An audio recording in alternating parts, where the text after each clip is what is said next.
अथ त्रयोदशोऽध्यायः। अर्जुन उवाच प्रकृतिं पुरुषं चैव क्षेत्रक्षेत्रज्ञमेव च एतद्वेदितुमिच्छामि ज्ञानं ज्ञेयं च केशव। श्रीभगवानुवाच इदं शरीरं कौन्तेय क्षेत्रमित्यभिधीयते एतद्यो वेत्ति तं प्राहुः क्षेत्रज्ञ इति तद्विदः। क्षेत्रज्ञं चापि मां विद्धि सर्वक्षेत्रेषु भारत। क्षेत्रक्षेत्रज्ञयोर्ज्ञानं यत्तज्ज्ञानं मतं मम तत्क्षेत्रं यच्च यादृक् च यद्विकारि यतश्च यत् स च यो यत्प्रभावश्च तत्समासेन मे शृणु। ऋषिभिर्बहुधा गीतं छन्दोभिर्विविधैः पृथक् ब्रह्मसूत्रपदैश्चैव हेतुमद्भिर्विनिश्चितैः। महाभूतान्यहङ्कारो बुद्धिरव्यक्तमेव च इन्द्रियाणि दशैकञ्च पञ्च चेन्द्रियगोचराः।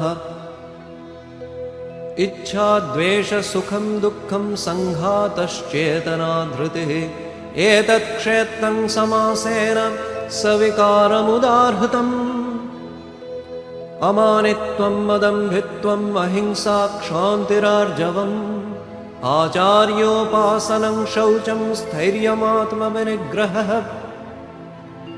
इन्द्रियार्थेषु वैराग्यम् अनहङ्कार एव च जन्म मृत्युजरा व्याधि दुःखदोषानुदर्शनम्। असक्तिरनभिष्वङ्गः पुत्रदारगृहादिषु नित्यं च समचित्तत्वम् इष्टानिष्टोपपत्तिषु मयि चानन्ययोगेन भक्तिरव्यभिचारिणी। विविक्तदेशसेवित्वम् मरतिर्जनसंसदि अध्यात्मज्ञाननित्यत्वम् तत्त्वज्ञानार्थदर्शनम्।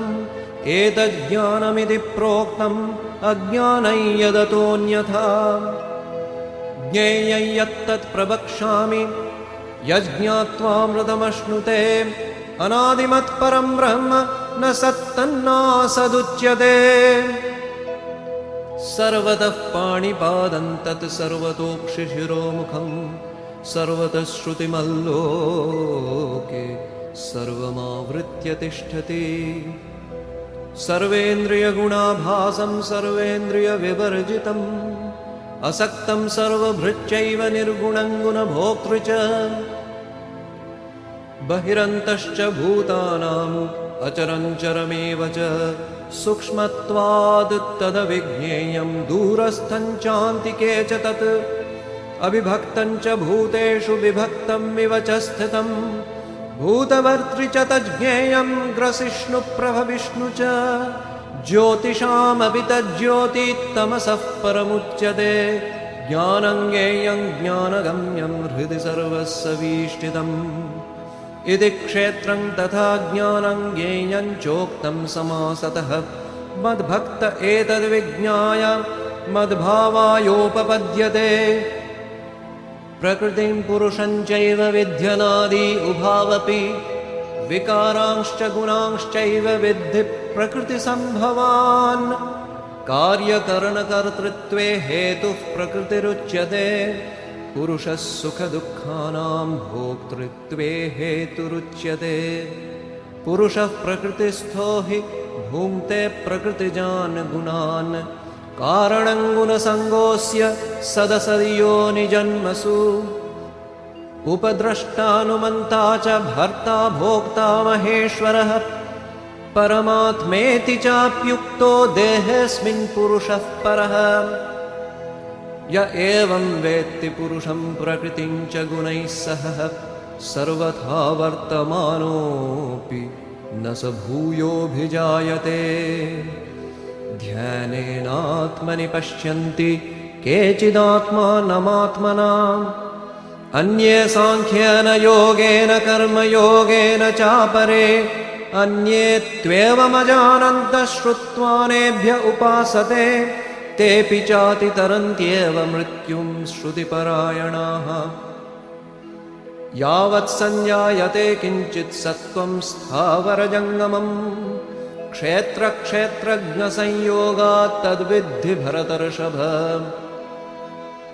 समं सर्वेषु भूतेषु तिष्ठन्तं परमेश्वरम् विनश्यत्स्व विनश्यन्तं यः पश्यति स पश्यति समं पश्यन् हि सर्वत्र समवस्थितमीश्वरम् न हिनस्त्यात्मनात्मानं ततो याति परां गतिम् प्रकृत्यैव च कर्माणि क्रियमाणानि सर्वशः यः पश्यति तथात्मानम् अकर्तारं स पश्यति यदा भूतपृथग्भावम् एकस्थम् अनुपश्यति तत एव च विस्तारं ब्रह्म सम्पद्यते तदा अनादित्वान् निर्गुणत्वात् परमात्मायमव्ययः शरीरस्थोऽपि कौन्तेय न करोति न लिप्यते यथा सर्वगतं सौक्ष्म्यादाकाशं नोपलिप्यते